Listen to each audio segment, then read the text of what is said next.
आज हम पढ़ेंगे page number 10, one word substitution. One word substitution. First one word substitution is a person who is well versed in the matter relating to heart. एक ऐसा person जो जानता है, क्या जानता है, वेल वर्स्ड, उसको बहुत अच्छे से नॉलेज है। किस मैटर में नॉलेज है?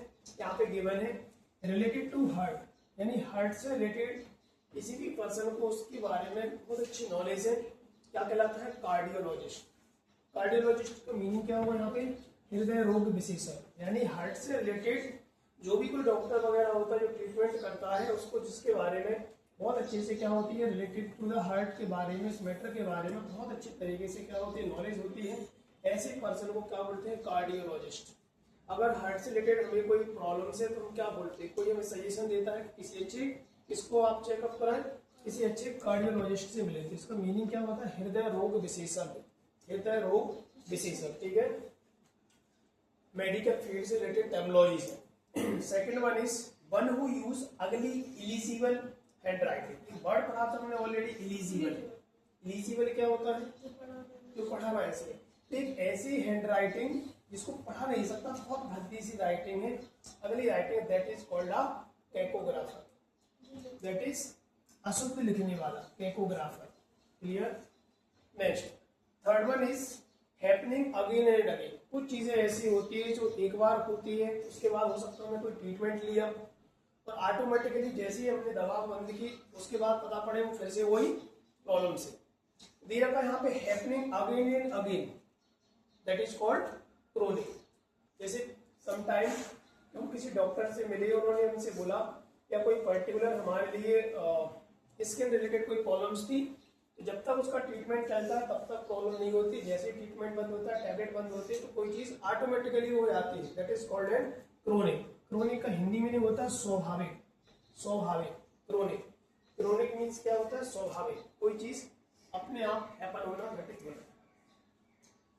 That act be that can be corrected. ऐसी कोई चीज जिसको करेक्ट किया जा सकता है, इसमें करेक्शन किया जा सकता है, करेक्ट करने की क्या हो, योग हो, दैट इज कॉल्ड क्या कहलाता है? कॉरिजिबल।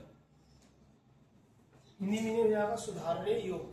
कुछ चीजें ऐसी होती हैं वो सुधरती नहीं है। जैसे अभी अगर बात करें एक कोई स्टूडेंट से, अगर वो आई थिंक्स, ऐसा मानना है, आई थिंक्स अगर वो 10th क्लास तक है, उसकी अगर हैंड राइटिंग अभी उसने वर्क नहीं किया है तो मे भी सुधर सकती है।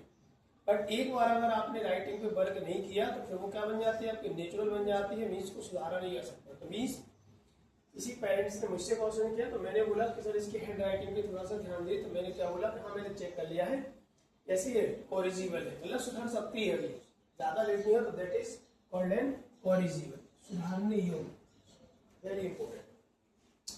Next one is sudden great disasters.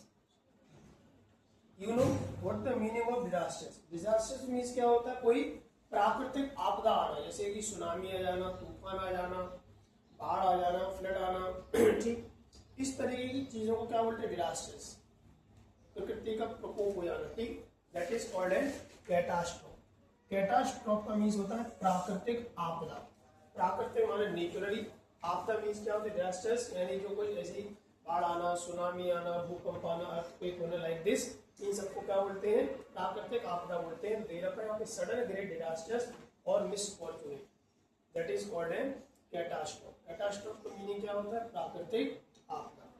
Next one is a place where many people have died in accident. एक ऐसी जगह है जहां जनरली एक्सीडेंट होते हैं और वहां एक्सीडेंट की वजह से क्या होते हैं? लोग मरते हैं।